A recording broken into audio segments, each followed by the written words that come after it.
Hey everybody, it's Connie Lou here again with my friend Deb Lipsky. We came to make another video for you to give you a little more information about autism, which is her specialty. And Deb's written several books on the subject. I'll remind you, what were the titles of your books? Oh, it's too long to get into that. They can just Google my name, Deborah Lipsky. Deborah Lipsky. It comes right up. Let's She's just an cut to the expert chase. on autism. Thank you very much. I kind of like to get right to it anyway, so that's good. Well, we said shorter this time, Yes. so we're gonna. Okay. So we're here to give you some information. Okay, I want to talk a little bit about difficulties people with autism will have, especially if they have to go to the doctors. People with autism tend to be very logical. They tend to be very methodical, and they need facts. And I have a situation where I really need to find a doctor, but I can't get past the intake forms. Case in point, I found a dentist. I needed to get my teeth cleaned. And I went in and they gave me an intake form for new visitors, patients fill out. And the lady, the receptionist, I could call them receptionists, right? They're not secretaries, they're receptionists or whatever they are now. They change all the time. And she said, fill this out as completely as you can. And listen, I'm all for it. If you're going to go to the dentist, you should fill out a medical form as it pertains to dental needs. They need to know about heart conditions or blood disorders or penicillin allergies. That makes sense. Well, the questionnaire form she gave me was like 5 pages long. And I'm reading this. I'm going, what the heck does this have to do with my teeth? List all the diseases your mother ever had. Jiminy crickets. My mother was in post-war Germany. She had diphtheria, typhoid, TB, scarlet fever. She's dead. I'm 63. No ill effects. Why do you need to know? So I'm going to skip this. And why do they do this? They had a section on women's reproductive health. They ask them, Where exactly did the dentist have to go to fix your teeth? Well, what end are they working on is my question. When was your last period? How many pregnancies did you have? And I'm like, what in God's name? Last time I checked, dentist chairs didn't come with stirrups. There's no need for them to know that, And I'm thinking, what is it? They got bizarre and bizarre and bizarre. And I said, this is not even relevant. So I understand, Connie, probably it's because in the non-autistic world, you make up one form. It's like all salmon swim the same way. And it doesn't make any sense. Why can't they at least have forms at the dentist office, medical forms? If you're going to have to be generic, at least be age appropriate. Why don't we go premenopausal and postmenopausal? I'm not going to answer when my last period was. I have no freaking idea when that was. Yeah. But why don't you ask something that'd be more relevant? Does it concern you to laugh, cough, or sneeze with a half-full bladder? Because if I'm sitting in the chair and the dentist decides to go, hey, did you hear the story about the priest and the rabbi and the minister that went into a bar? Like, no, the half-full bladder. That would be relevant. So it makes no sense. So what I just looked at these questions. I said, this is not going to happen. So in big, bold letters, I wrote, healthy as a horse, except for old age. Thank you for asking. I like that. And nobody saw that. And then I was sitting in the dentist. This is to get my teeth cleaned and for a dental checkup. That's all. And the dentist comes in and she says, I just had to meet the person who wrote the healthy as a horse on this form and just skipped everything else. And I said, I just think it's really bizarre and kind of stupid. Why do you need to know these things that are not pertinent to my health? I mean, list all my food allergies. How does that help in the dentist? Unless you're going to send me home with tuna-flavored toothpaste, which I have an allergy to fish, it's not going to matter. So I didn't get anywhere with that. And I thought, okay. And then I thought, well, that was the end of the story. And this is why I have trouble finding, a good physician that I need to go to because I get not past the stupidity of some of these questions. Check this out. I need reading glasses. So I decided to go to one of those places where you can get an eye exam and your glasses within the same day at like the mall or like at big box stores, nothing really elaborate. Same questionnaire. There again. I'm like, what on earth? And this time I'm getting really pissed. And this is why I have trouble, why I need assistance if I go to any medical person, because I'm going to start balking. Same questionnaire. How many drinks do you have per week? I'm getting my eyes checked so I can read the back of a stovetop stuffing box because the print's like this big. Who cares? So I just put down, so it says, how many drinks do you have per week? And I just say, it depends on who's buying. And that's what I wrote in big letters, And then, there was other questions that, again, Oh, picture. stay in the picture. Sorry, I just kind of drifted off. Thank you for following me That's again. okay. Thank you. I want your, I don't want to be too close. I want because, your face to be in the you camera. know, I don't want that. I you know, it's I know. just It feels like we're personal invading space, each other's space, you know, but, it's like, we're trying to stay within the camera. You're my friend. I know. I'm not sweet on you. I know. I feel the same way. It's like I'm used to having more space, but you know, Okay, I don't it's have an artistic professional thing. camera equipment. So I know. So yeah, we have now to that make I've do. interrupted her story, And completely threw him off schedule. I did. So I'm going to jump in and say something to help her gather herself I already again. just gathered myself. Oh, geez, there you go. Thank you for giving me the opportunity. Fast. You think Well, like because a I've done this machine. for a living.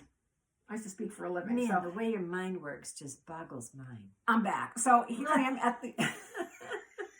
Here I am at the not eye doctors, not even optometrist. So I put down that answer. You know, it depends on who's buying, and it gets back to other questions that are really impertinent. So we live in an age of social media, and for God's sakes, acronyms, FOMO, LOL, right? All of these. So I put NOYB, NOYB. Who doesn't know what NOYB is? I don't know what noise. Oh my God, you're my age. Oh, you should none know. of your business. Yes. Yeah. I've never That's what you mean, nobody knew what I meant. They thought it was some weird condition I put down under other. I'm like, no, it's none of your business. It's really difficult for people with autism because we get hung up. If the questions don't make sense, we can't move past the questioning. And it's really difficult because in today's world, everything is just depersonalized. I feel like a cattle, you know, on its way to slaughter. When you go places, you're just a number. And, you know, even now, a lot of I need to see, I guess you call them primaries. My last doctor was a family doctor, tells you how far back gone. You know, big insurance companies seem to regulate everything you do. And gone are the days, and I want to give a shout out because I can't go to this doctor because he lives far away, but Dr. Philip McFarlane out of Holton, Maine, he was the only male doctor that I ever respected who respected me back. He treated me like an individual. He treated me with courtesy, and he knew if I called to come in for a visit, it wasn't because I had a hangnail or the sniffles. It was a good reason why I was coming. So he was very good. He was sort of kind of not really like Marcus Welby. Do you remember Marcus Welby? I do. Marcus Welby. It's gonna date us here because a lot of people younger people are not gonna know who Dr. Google Welby was. Google Marcus Welby.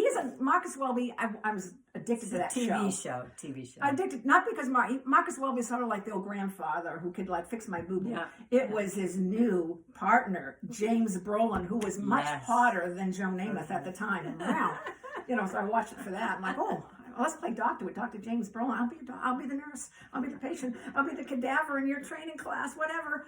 But anyway, trying to find good doctors are hard to find. And a lot of times, a lot of people with autism are going to get hung up on, you know, questions that don't make sense. If it doesn't fit in, you know, to why I'm there, why we're asking, why, Connie, in God's name, don't they have separate forms? One for eye doctors, one for dentists, and one for regular. Now, if you're going for physical, that one's a perfect one. You got to list everything. But if you're not going for physical, why the hell does the dentist need to know when my last period was or how many pregnancies I had?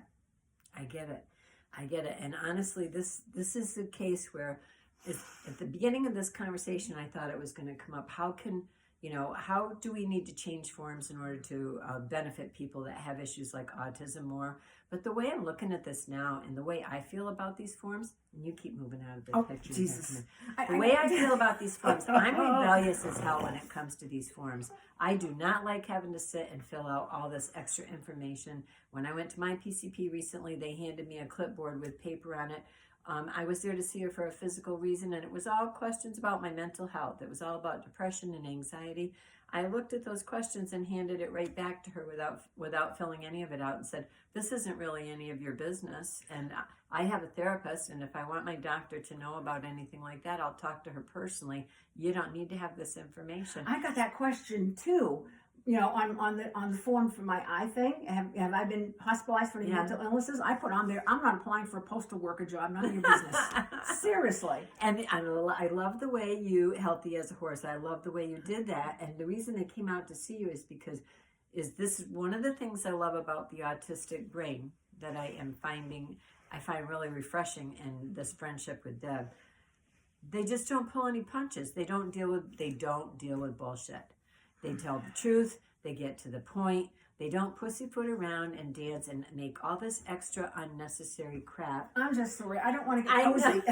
All right, if I have to get into the shot, we got to be closer together. Let's. All right, then we're gonna have to do that. We're gonna have to do it from farther away. I put it this close because of the mic. I don't have a professional setup here. We're in my living room. So anyways, here's the point. Here's the point. I think she should just follow her instincts instead of letting the questions throw her, because the whole society is not going to change to benefit people with autism. It won't change to benefit any of us. Here's the problem with that. What happens with me, why I need someone to go with me if I go to the doctors, which I haven't gone and I need to go, but no one's volunteered. They're like, oh no, we know Deb Lipsky, we're not volunteering. The issue is I will get stuck on why those forms are used. Okay. And I can't get past that when I see the doctor, because I'm going to be asking the doctor, can you explain to me? You know, I don't care if my arm's falling off or I'm bleeding like crazy. Explain to me why we're using these forms. Okay, so the concept here is it's helpful for an autistic person to have somebody accompany them to a medical office and make this easier for them. Someone say, zip it, Deb. And what I think that the excessive paperwork, the excessive questions, the whole bureaucratic red tape bullshit just really aggravates me to begin with, because we complicate every little thing in this life, and all we do is increase everybody's stress and anxiety. And when somebody has a brain that functions a little bit differently, like somebody with autism, it's especially difficult. And it's actually kind of torturous to be constantly subjecting people to things like that actually make emotions flare up, that cause them enough physical discomfort to feel they need to be accompanied to a doctor's office when they're a capable adult. I cannot go unattended to a doctor's office because I get very confrontational. Some people will say that I have oppositional defiance disorder just because I like to challenge authority, but it's not that. I just challenge it when there's a question of it's not logical or making sense. Well, I don't have autism, and I get very oppositional and challenge authority all the time if it doesn't make sense. Well, how's that going to work? Maybe that just means that we're just straight shooters. So we're both going to get thrown out of the office together. She comes to go accompany me. We both get thrown out. No, because the difference might be generally I do it in a more assertive manner and not an aggressive manner. Well, I'm not aggressive. I'm just pointing out the obvious. I might get a little animated. There's a difference. A little bit blunt. One thing I've noticed about people with autism is that there's a little bit of bluntness when they say things sometimes. But then, like I said, I am not autistic. What's blunt? And I can be just as direct and blunt. What do you mean by blunt? By just, we don't sugarcoat it. We just come out and say it. That's stupid. That's not blunt. That's just the truth. That's direct. It's blunt. And in societies, let's pour sugar on it and dance all around the mulberry bush before we answer that question, so we don't step on anybody's delicate little feelings. That's considered blunt. But I just consider it honest. By the way, when I say stupid, I will never call anybody stupid. Nobody is stupid. But everybody does stupid things. Okay, so if you're going to hand me a stupid form that has nothing to do with my teeth cleaning, that has to do about my gynecological health, that's stupid. So I'm not calling you stupid. I'm just calling that form part stupid. You don't need it. Just erase it out.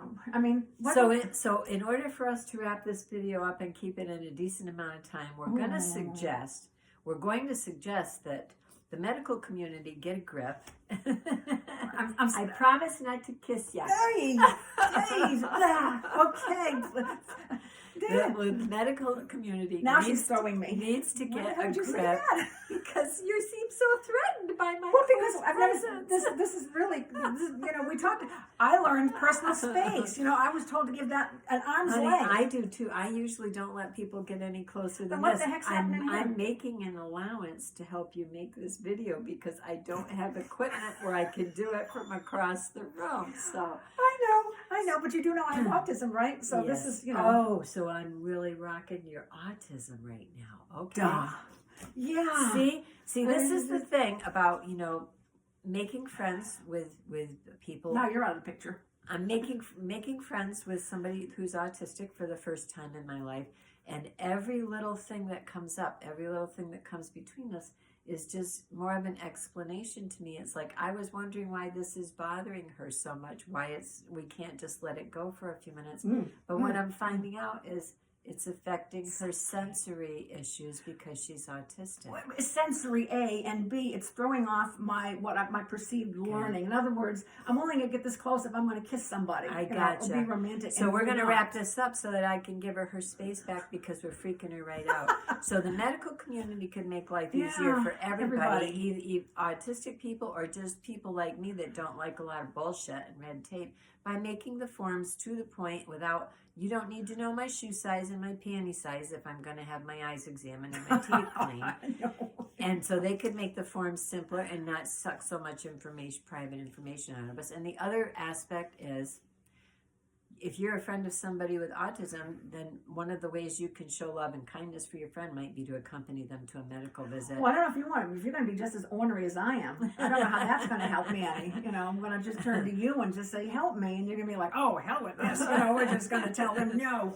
Well, we'll find out. Maybe they won't, but at least they won't be looking at just you. If it's coming from two directions, they'll think, oh, these two. Oh, there's the double doors on your way out. Get them treated. No, I don't even. I'm going to actually ask to leave. So let's wrap it up so that I can give you your personal space back. Well, you're out of the picture anyway. I'm trying really hard. Well, come in closer. I mean, what the heck? Thank you, everybody, for your kind attention to our topic today about different aspects of autism and well, how. There'll be more in the works. Okay. Love you guys. Have a kick-ass day. If there's any doctors out there that would be willing to take on an autistic individual and understand that I'm smarter than I look, please respond to this video. And also an ornery one that doesn't like bullshit and red tape. So see you guys later. Bye-bye.